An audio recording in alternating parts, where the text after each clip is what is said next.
It makes me happy to see a small studio produce a huge project like this and essentially tell the big guys that they're coming for them. And I'd say this is what happens with Tainted Grail: The Fall of Avalon.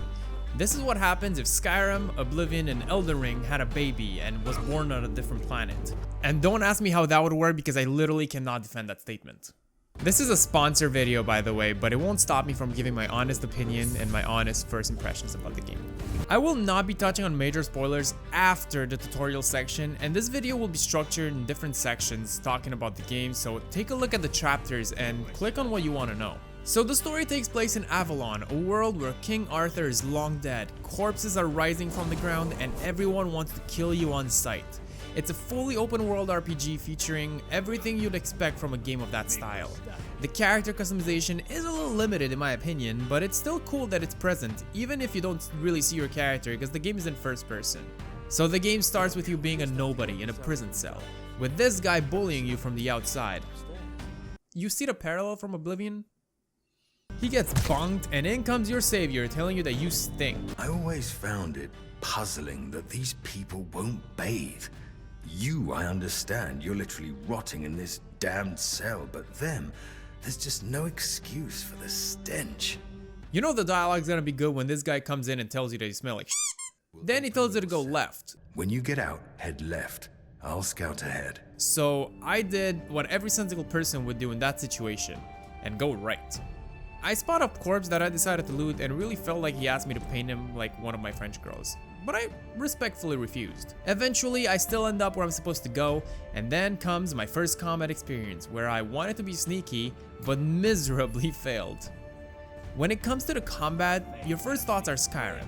100% Skyrim, but then you see that you can parry on time and dodge, which is a little tricky at first, but it starts feeling really good. You also notice that your stamina bar empties super fast, so there's also an element of resource management, as if you're empty, you cannot dodge from incoming attacks. The combat is somewhat slow and looks goofy at times, but I honestly loved it. Probably one of my favorite things in the game, it's very fun. So after a few combat encounters, let's get into the weird stuff. The weirdness. And I mean that literally. The dark magic in this game is called weirdness, which is kind of funny. So by touching this dark magic statue, you'll be teleported to a weird area. This is where another aspect that I love about this game shines. The environments.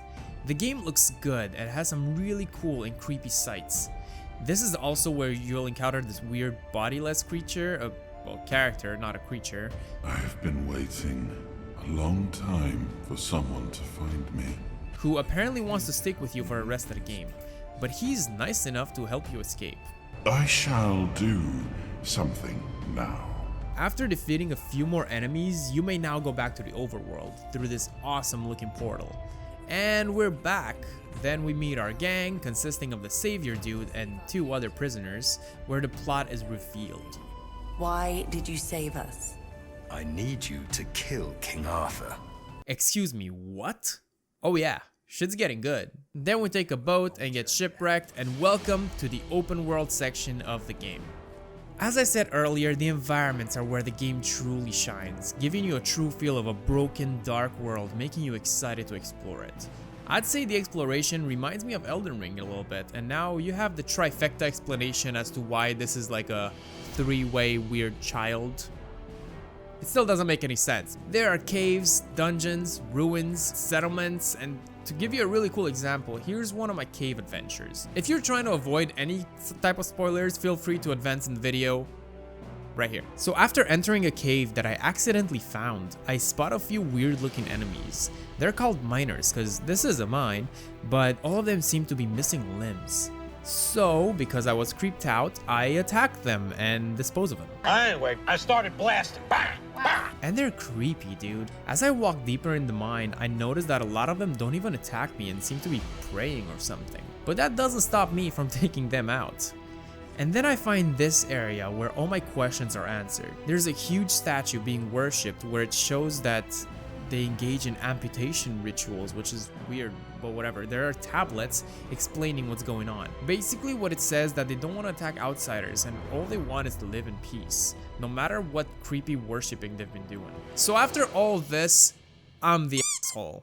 But I still go ahead and destroy these 2 things that appear to be something called the source, and now they're on to me. So in only a few minutes, I eradicated a somewhat peaceful cult. It's that type of game. Another aspect I absolutely love is the dialogue. The writing feels like something people would actually say. There was mead, there were women, one thing led to another, and I woke up with my pants down, surrounded by gobshites in the head. There are also a lot of branching dialogue trees, so let me show you an example. As you head into the first settlement, you find this drunk guard at the gate that you can wake up.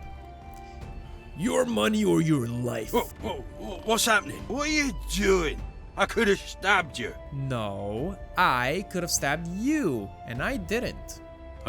Alright, true. Why didn't you, eh?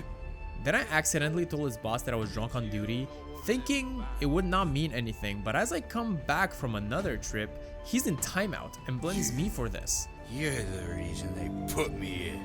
And because I feel bad for him, I gave him a little whiskey as an apology, and he immediately forgave me. I knew it, my friend. I knew we could get along. I mean, it was a cool interaction, and I do really appreciate things like this. I cannot say that there are big choices in the story yet because I didn't get too far into it, but it does appear like there are and there will be major consequences, which is a big selling point for an RPG of this type. As you play, you'll be leveling up individual skills that will contribute to your overall level, very similar to Skyrim in that way. The game also has systems like crafting and cooking, which I honestly have not touched yet, but it's worth mentioning, it's really cool. The game is in early access at $29, and the price will increase as more and more patches are being rolled out. This isn't your usual worldwide Ubisoft-like corporation that tackles a huge project like this on a daily. That being said, the game's honestly not that buggy. I mean, it's not perfect and it will be patched as it goes, but the most I've encountered are some frame rate issues that were solved once I put my render distance lower. I also had some pretty funny issues like the camera during dialogue to go completely nuts and turn me the other way. I don't know how or why this happened, but it was honestly pretty funny, and it only happened once to me, so I'm not really worried about it. And also there's this funny moment where I wanted to take cover behind a tree and... yeah, I mean, it was funny, but that was not really fun because I had to like re-attack that enemy later. In conclusion, The Fall of Avalon doesn't really feel like your updated next-gen experience. The game feels somewhat retro as if it came out between Oblivion and Skyrim, but to be completely honest, that's a selling point. It reminds me of the older days, and while it's a new game, it made me feel nostalgic. I don't want to be that guy, but I'll say it. They don't really make games like this anymore. This game's not a perfect polished masterpiece, but it doesn't aim to be one either. It's a project made with passion and you can tell, but I do recommend checking it out and at least checking the theme page, which I'll be linking in the description. If you like what you saw, don't forget to leave a like, and if you're a Skyrim-like RPG fan, don't forget to also subscribe and check out my Skyrim mod videos. Thank you and have fun becoming a legend in Tainted Grail, The Fall of Avalon.